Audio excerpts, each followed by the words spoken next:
Hello, everyone. Welcome to a new series, and this is Person in News. And today is 14th of April, and with that, the birthday of B.R. Ambedkar. And if you think about him, and there's so much we will be talking about him, but there was this very famous dialogue from the movie Anand, and in which Rajesh Khanna said, "Babu Mashai zindagi badi honi chahiye, lambi nahi." So this is actually a quote by B.R. Ambedkar. Interestingly, so he said, "Life should be great rather than long," right? And this is one of the first quotes that we start with. There will be many quotes about many uh, ideas of B.R. Ambedkar we'll be sharing in this lecture. Okay, so what was his early life like? So B.R. Ambedkar, 14th April 1891, he was born, and he was born in the town and the military cantonment of Mao. Okay, right? And in Mao is in central provinces at that time, that is in Madhya Pradesh. He was the last child of Ramji Maloji Sakpal. So actually, if you think about him, so actually, he was the last child of Ramji Maloji Sakpal, an army officer who held the rank of Subedar, right? And Bhima Bai Sakpal, daughter of Lakshman Murbatkar, right? So now, actually, if you look at Mao, it is actually known as Dr. Ambedkar Nagar, right? So that is so much of, and that shows his influence. And this is his Janmsthan Bhumi, right, which is in Mao. His family is of Marathi background and was from the town of Ambadwade, right? This is in Mandangad Taluka. This is Ratnagiri district in modern Maharashtra. He was born in a very poor Mahar caste. So Mahar caste, basically, Mahar actually means a warrior, right? Now, Mahars were actually were there in the army of Shivaji, etc., but they were treated badly. In time, they actually started getting enrolled in the British Army, and there's a very famous Battle of Koregaon, which is celebrated by the Dalits and led to a huge issue this year, a few years ago, right? So they were treated as untouchables and subjected to socio-economic discrimination. But in comparison to other untouchables, they were pretty much up the ladder because of the fact that they used to do a lot of thief tracking. They used to be the village watchmen and so on. So they were higher than the other untouchables, right? So everybody knows BhimRao Ambedkar as Ambedkar. So why not Sakpal? The reason is that what his father did was he registered his name as Ambadavadke. Sorry, Ambada Vedkar, right? So Ambada Vekar in school, right? That was his name, and this basically means he came. He comes from Ambadbandave in Ratnagiri district. But his Devarukhe Brahmin teacher, right, Krishna Keshav Ambedkar, changed his surname to from Ambada Vekar to his own surname, Ambedkar, in school records, right? So in some ways he was adopted and Sanskritization in some ways. Now there's this very famous story of B.R. Ambedkar, right? There's stories of untouchabilities he wrote. We'll talk about those, but first one is the no PN, no water. So what happened was in school, right? B.R. Ambedkar used to attend school with other untouchable children, but they were supposed to sit on a rug, and they were given little attention, and right, they were not allowed to sit inside the class sometimes. When they needed to drink water, someone from a higher caste, right, had to pour the water from a height, as they were not allowed to touch the water or the vessel that contained it. So there's a very famous thing that he basically says, to describe untouchability. He says no PN, no water. And this when the PN was not there, what used to happen was he had to go without water, right? So very, very cruel story. The other stories as well, and we'll talk to them as right. There was a time when he was coming back, going to his native place in Koregaon, and he didn't get any. There was very badly he was treated during the journey by other people. Now let's try to talk about his education. So in 1907, he passed matriculation from the examination, and in a year he entered Elphinstone College, and this is affiliated to the University of Bombay. This is also a story that when he would just pass class 4th, everybody in the Mahar community was so happy that they wanted to throw a party. And that tells you how badly educated Dalits were during that time. In 1912, he obtained his degree in economics and political science from Bombay University and was prepared to take up employment with the Baroda state government. Now, the Baroda state government had a Baroda state scholarship of £11 50 pence per month, right? It's a 3-year scheme. This was by Sayaji Rao Gaikwad, who was very famous as promoting education in the area of Baroda. So that was designed to give opportunities at postgraduate level at Columbia University. So as fate would have it, Ambedkar went to Columbia. He passed his MA exam in 1915. He majored in economics. He studied sociology, history, philosophy, anthropology.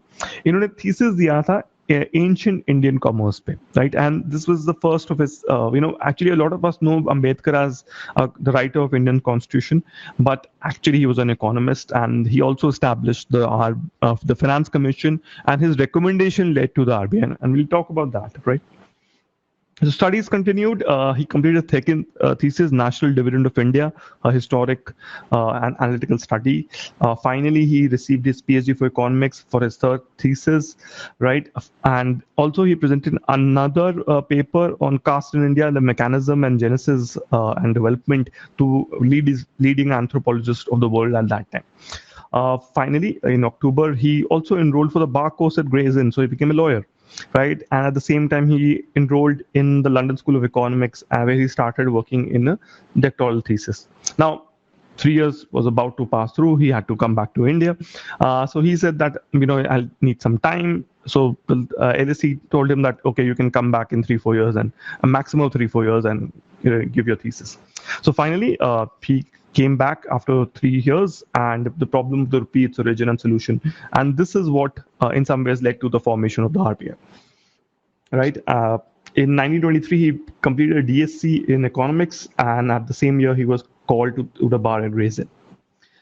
Now, remember, as Ambedkar was, now coming back home, he was educated by the princely state of Baroda. He was bound to serve it. So he was appointed the military secretary to the Gaikwads, but had to quit in a short time. He worked as a private tutor, an accountant. He established an investment consulting business. But as soon as anybody learned that he was untouchable, so he had to leave. He even joined the Auditor General's General's office in Gujarat. But what happened was that he didn't get any place to stay.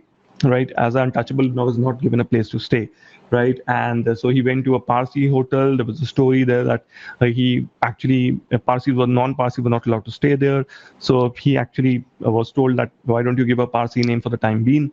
After a few days, 10-15 days, other people realized that he's not a Parsi.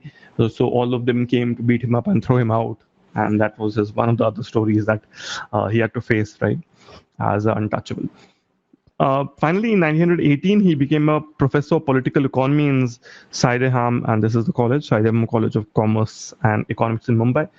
He was very successful with students. Students loved him, but professors objected to his sharing a drinking water jug with him. So untouchability, very, very ingrained even at places like college. Ambedkar was invited to testify before the South Borough Committee while preparing the Government of India Act 1919. He argued for separate electorates, right? And this finally led to the Ramsay MacDonald Award, right? So what did Ambedkar do in the meantime? So while practicing law, he started practicing law. So he tried to promote education to untouchables and uplift them. His first attempt was this institution, so Bahishkrit Hitakarni Sabha. So this is important for prelims, right, in case you're preparing for UPSC prelims, right? This is something that can be asked, that who, started the Bahishkrit Hitakarni Sabha. It is intended to promote education and socio-economic improvement as well as the welfare of the outcasts. Right, he wrote started many periodicals like Muknayak, Bahishkrit Bharat, and Equality Janta. He was appointed to the Bombay Presidency Committee to work with the All India Simon Commission. A lot of people actually objected, right, to this, but Ambedkar in some ways started the preparation of the Constitution of India during that time. By 1927, he had decided to launch active movements against untouchability. He began public movements and marches to open up public drinking water resources. He also began a struggle to enter Hindu temples. Right, he led the Satyagraha in Mahad. So a lot of people also ask who led the Mahad Satyagraha. So Ambedkar led that. So the right of the untouchable community to draw water from the main tank of the town. What was his news on Hindu religion, if you think about it? So, with his extreme, feelings that he might have had because of the repeatedly mistreatment by upper caste Hindus, in a conference in late 1927, he publicly condemned the Manusmriti. He said that, for ideologically justifying caste discrimination and untouchability. He burned copies of the ancient texts on 25th December 1927. He led thousands of followers to burn copies of the Manusmriti. And 25th December is celebrated as Manusmriti Dahan Din, right? Burning Day of Manusmriti by Ambedkarites and Dalits. In 1930, Ambedkar launched the Kalaram Temple movement after 3 months of preparation. Right, 15,000 volunteers assembled right at the Kalaram Temple Satyagraha, making it one of the biggest processions of Nasik. It was headed by a military band, a match of scouts, women and men walked in discipline, order, and determination to see God for the first time. But as you can see, remember, what do these Brahmins do? They close gates, right? Anytime a Dalit tries to come inside the temple. So famous quotes, if you think about, right, what did Ambedkar say in his famous book called Annihilation of Caste? He says, the Hindus criticize Mohammedans for having spread their religion through sword. They also ridicule Christianity for the score of Inquisition. But really speaking, who's better, who's worthy of our respect? The Mohammedan Christian who attempted to thrust down the throats of unwilling people, what they regarded as necessary for the salvation. ठीक है, Mohammedan जो होते हैं, मुस्लिम होते हैं या Christian होते हैं, इन्होंने बाय फोर्स लोगों को कन्वर्ट किया. But Hindu will not spread his light.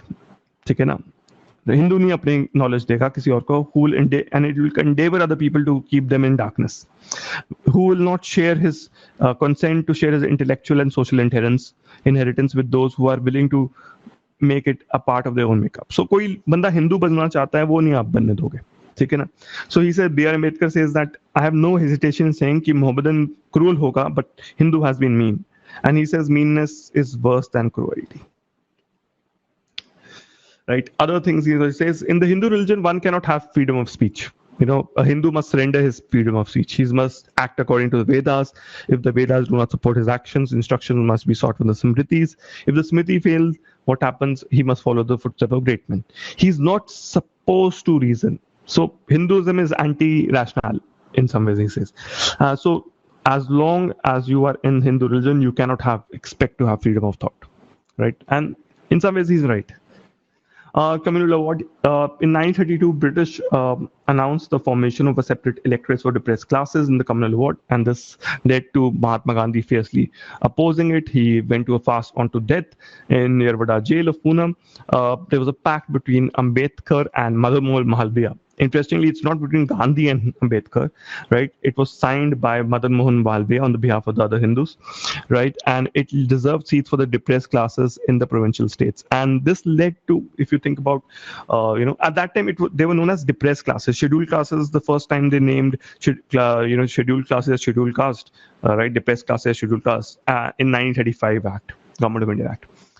What about his political career? So 1935, he was appointed the principal of the Government Law College in Bombay. He held that position for 2 years. He was also the chairman of the Ramjas College, New Delhi, right? Very famous college in Delhi these days. Ambedkar also founded the Independent Labour Party. It contested the Bombay election to the Central Legislative Assembly for 13 reserved seats and 4 general seats. It secured 11 and 3 seats respectively. Finally, there was something very interesting happening. So this is in May 1936. His book Annihilation of Caste has came out, right? It strongly criticized Hindu Orthodox religions. He rebuked Gandhi for writing against casteism in let's say in English, but supporting it in Hindi. right? So after the Lahore resolution of the Muslim League demanding partition, also Ambedkar wrote a 400-page tract on thoughts on Pakistan, and he basically says yes, Hindus should concede Pakistan to Muslims if they really want it, right? If they even understand what does it mean. Finally, from the Independent Labour Party, right, he started in 1936, he converted into the Scheduled Caste Federation, and this is a question which came in prelims, right? A recent question in prelims that who founded the Scheduled Caste Federation. So Ambedkar founded it. It performed poorly in 1946 elections, but he was elected to the Constituent Assembly of Bengal by the Muslim League, where the Muslim League was in power, right? So upon India's independence in 15 August 1947, the new Congress-led government invited Ambedkar to serve as the first law minister. He accepted and was appointed as the chairman of the drafting committee of the constitution as well, right? So he basically wrote India's new constitution. Now, very interesting. So what was his views on the constitution? He says on 26th January 1950, we are going to enter into a life of contradiction. He says, in politics, we have equality. One man has one vote. But in social economic life, we have inequality, right? So in politics, we would be recognizing the principle of one man, one vote, right? And one value, right? In a social economic life, we shall, by the reason of our social economic structure, continue to deny the principle of one man, one value. He says, how long shall we continue to live this life of contradictions? How long shall we continue to deny equality in our social and economic life? And if we deny it for long, we will do so only by putting our political democracy in peril. He says that socio-economic equality के बिना political economy का कोई मतलब नहीं, vote खरीद लिए जाएंगे. Indirectly, he said. We must remove this contradiction at the earliest possible moment, or else those who suffer from inequality will blow up the structure of a political democracy, which this assembly so laboriously built up. Now, that was Ambedkar as a politician in some ways. Ambedkar as an economist, right?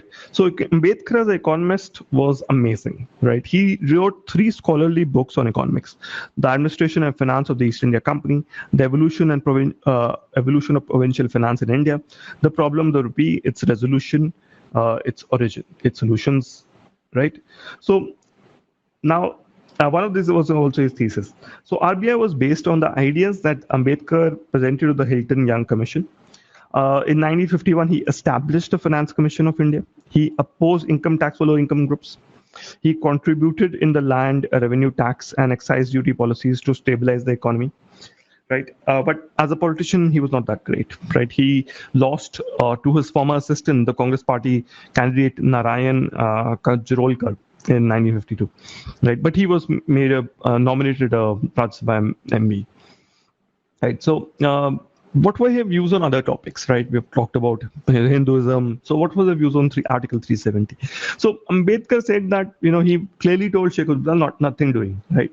He says, you wish India to protect its borders, your borders. She should build roads in an area. She should supply you food grains. Kashmir should get equal status in India.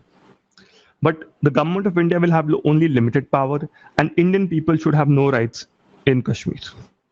He says to give consent to this proposal would be a treacherous thing against the interest of India, and I, as a law minister, will never do so. So this was quoted many times during the Article 370 discussions that happened last year. What about the Uniform Civil Code? So Ambedkar actually resigned from the cabinet when the Parliament stalled his draft of the Hindu Code Bill, right, which sought to enshrine gender equality in the laws of inheritance and in marriage. Right, he said that Indian society has to be reformed by adoption of a Uniform Civil Code. Now, finally, so remember, I think most of you know that Ambedkar died a Buddhist.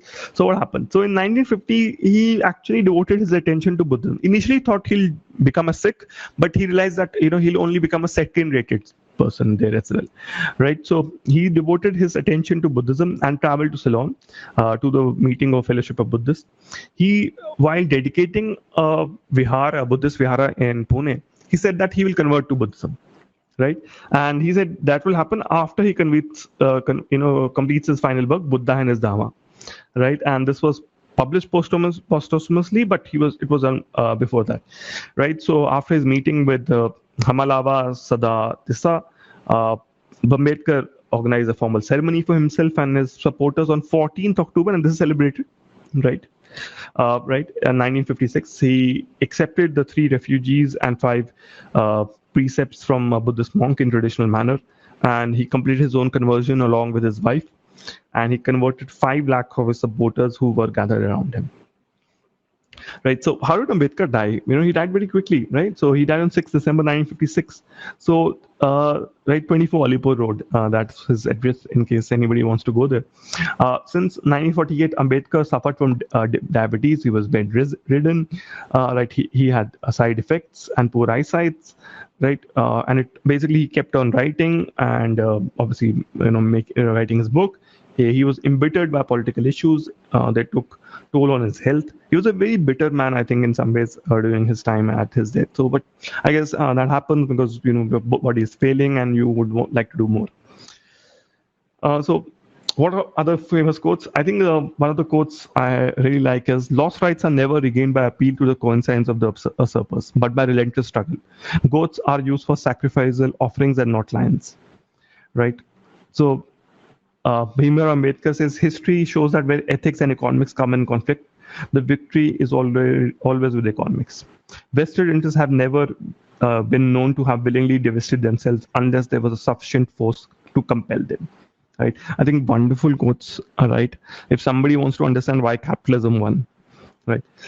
There was something very interesting. One of my other favorite quotes, and this is something I really start all my polity lessons with. He says, "Constitutional morality is not a natural sentiment. People don't want equality. It has to be cultivated." Right. We must realize that our people have yet to learn it. Democracy in India is only a top dressing on an Indian soil, which is essentially undemocratic. And this he wrote in Annihilation of Caste. So what are the first questions with which UPSC mains has asked? So this one question is, how did Ambedkar try to seek a solution to the problem of caste in India? So he sought, he founded various organizations. He did a Settare in Mahad. He did a temple entry, right, in Nasik, right? So you can write about that. Then Mahatma Gandhi and Ambedkar, despite having divergent approaches and strategies, had a common goal of amelioration of downtrodden, elucidate. So you can talk about the conflict they had. Right. Then question number 3 is a debate on the issue whether and how contemporary movements on assertion of Dalit identity work towards annihilation of caste. And this is from GS2, all of them, right? GS1, sorry. And this is from sociology of right area. Thank you for listening. Do like and subscribe our channel. Join our Telegram group for the PDF of this lecture. Thank you so much for listening.